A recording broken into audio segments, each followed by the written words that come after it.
from Kingdom Come and a Happy New Year. And if you haven't yet, please go check out our Christmas album on all digital platforms, released the day after Thanksgiving.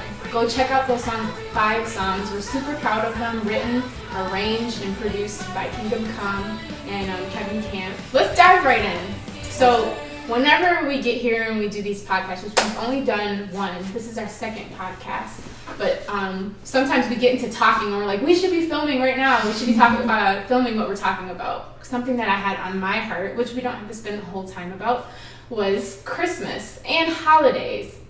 And I was saying to Hannah and Bernice, which this is Hannah, this is Bernice, and I'm Amber, and we make up part of Kingdom Come.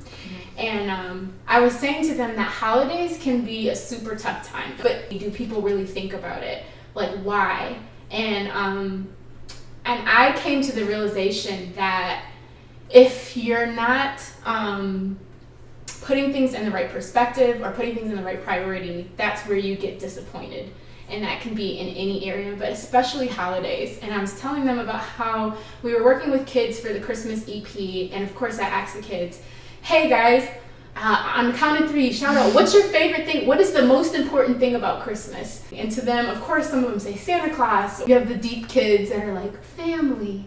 And you don't want to, you can't shoot them down and be like, wrong. And some of you might be like, it is about family though, but it really isn't. Christmas isn't about family. No holidays is about family, really. And that sounds even weird saying it because we're giggling saying it, but Christmas is about the birth of Christ. Part of gratitude is being able to reverence your family and spend time with them. But I think sometimes if your priority is in the wrong place and then you make Christmas, it's all about family, then what happens when you get disappointed? What happens when a loved one passes on and goes to be with the Lord? Or what happens when there's divorce in family or separation or marriage? Marriage changes lots of things and makes lots of divides too. And if you make that all about, if you make everything, for example, about family and then structures change and things change, that's how depression can come in, or anxiety, or different things. So I wanted to encourage you all to make a conscious decision still, even though I'm thankful for all of that, to make Christ at the center and remember why he came and that he came, and that's the point of Christmas. And if my heart is there, then it's less it's easier not to get disappointed when you go home and different things may grind your gears or whatever. When you're focused, it goes back to that scripture, he will keep your mind in perfect peace whose mind is stayed on him. And when your mind is stayed on God, that's a promise that he'll keep you in perfect peace. And a lot of people don't have peace, especially during the holidays. You find yourself actually getting like really frustrated and upset and depressed or angry. Okay, but the anxiety, I think I dealt that with the family thing, like the anxiety of like, okay, well, how are we going to spend this holiday and this holiday? But then also, like as musicians, I think we can all agree, Christmas time is super busy.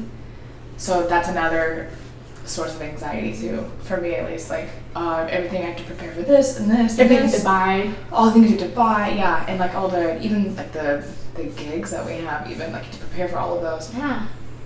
And then you're like, oh yeah, and I also have to go spend time with my family, so it's just a really busy time. But I think keeping Jesus at the center and There's a realizing rest. there's that peace, because like there's been many nights in the past month that I've been just up, just thinking like what I have to do, what I haven't done yet, what I should do tomorrow, and then I'm like having a restless night. But then I had to like bring myself back to, that's not the point. Yeah. You know, when you bring yourself back to the point, it kind of helps relieve the anxiety.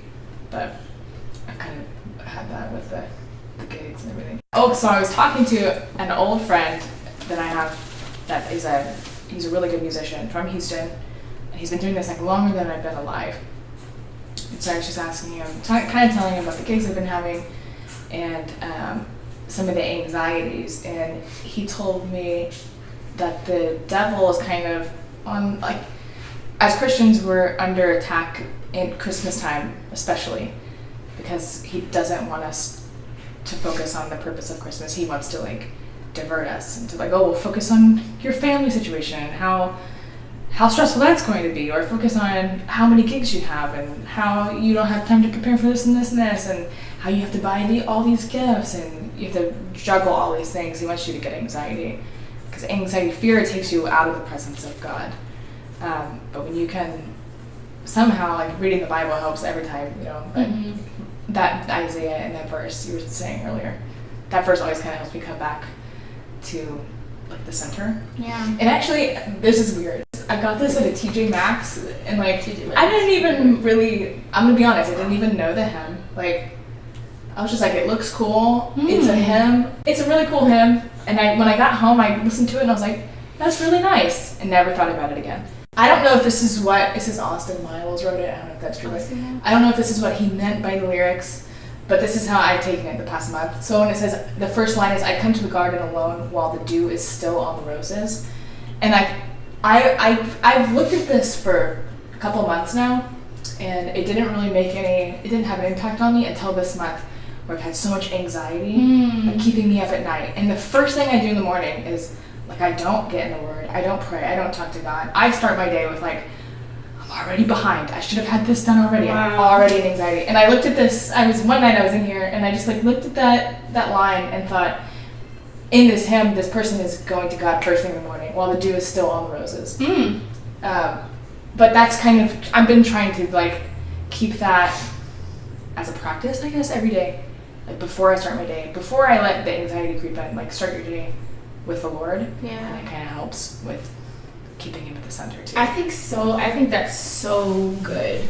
Like, I would be the first to admit, the first thing I do is I roll over and grab my phone. And I look on Instagram or Facebook. I've heard anxiety is when you have fear about the future, and then depression is about the past. And it's like both of them, with depression and anxiety, you're not living in the present.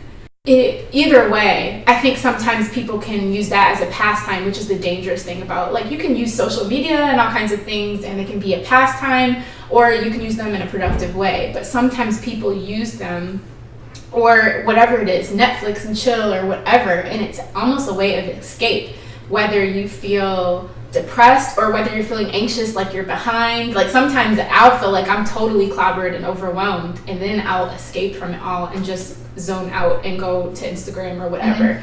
And it's like, I realized I was doing that. Now that I look back, I went through a depression some years back, and the way that I was spending my time was I was watching a lot of Netflix documentaries. Even though I felt like I was learning different things from it, I was seeing the pattern of that I was actually depressed, and I was using that as like a pastime to escape from what I was disappointed at.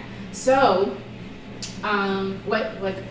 like Hannah just said, like, that's something that even for the New Year's resolution, I know that I need that for myself. As far as first thing when you wake up, seeking the Lord, that's the healthiest thing. You know how you guys were talking earlier about, like, the stuff you do with, during the holidays, like with your families and stuff like that, and issues, and it's normal, like, in every family there's going to be, issues, or there's going to be things that, there's tension or whatever it might be. For me, I feel like sometimes I take it for granted that I'm really blessed, with the family. I go home and it's like something that I really look forward to doing, like holidays and stuff like that. It's like I get super excited about spending time with family. There's not even a lot of drama or stuff like that, and I'm like, sometimes we kind of just take it for granted. We don't realize that there's other people that, deal with things in the holidays, and it's like tougher for them to go home and stuff like that. But one thing that I have been dealing with, at least this year, is like, Hannah, you were talking about like all the Christmas music and stuff like that, and like the anxiety that comes with that, and like, just, it can be really stressful. For me, it's been that, and it's been things going on at church, which, a lot of times we don't talk about it, and that's for me the one thing that's been kind of like weighing on me, and it's like kind of heavy on me, and like it's something that I've been kind of like, this is going on, there's like, tension here, drama here, and it's normal. A lot of churches, it can be very I don't want to say messy because that sounds kind of, Yeah. you know, Petty, messy. yeah. And it so can. there's always a lot of things going on, and I know even sometimes people at church, you hear things like sometimes they don't even want to go to church anymore, or you know, and it's sad because it's like in the church, like that's the place that you're supposed to, you know, come, you know, and kind of like cast all your worries and stuff like that, and on God, and like that's a place where you go and you kind of like be what's the word, like find relief and like, you know. And when there's a lot of things going on, especially as musicians or, you know, anybody that works at a church, you're there all the time and you get to see everything behind closed doors. And it can be very stressful, and that's one thing that I've been having to remind myself, especially these past couple like weeks and even months. It's like my eyes should be fixed on God, not even like you know, what I play or what I do, or you know, my role at the church, you know, or what other people, what their roles are and stuff like that. Like it's about God and it's about Jesus, and that's the main focus, but it should be like the only focus, you know. 5 things people can remember for the holidays to stay out of, you know, anxiety or stress or whatever. Prioritize Jesus, but keep Jesus at the center.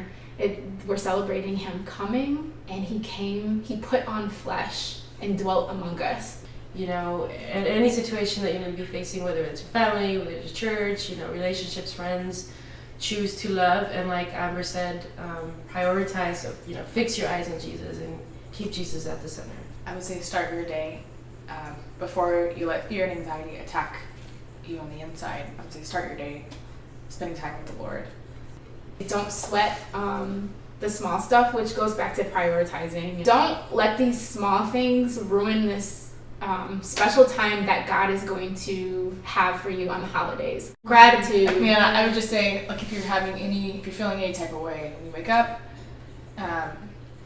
just start speaking what you're thankful for, because when you start speaking what you're thankful for, you realize you have so much more than counting your blessings. I think relieves the anxieties too as well. Wow. Kingdom Come has an amazing Christmas EP out. Go on iTunes, Spotify, Tidal, any way that you listen to music, it is available. A Kingdom Come Christmas, and listen to it, enjoy it, and have a wonderful Christmas holiday and enter into the new year with joy, gratitude, expectation. God's hand is on you, and he loves you. Merry Christmas!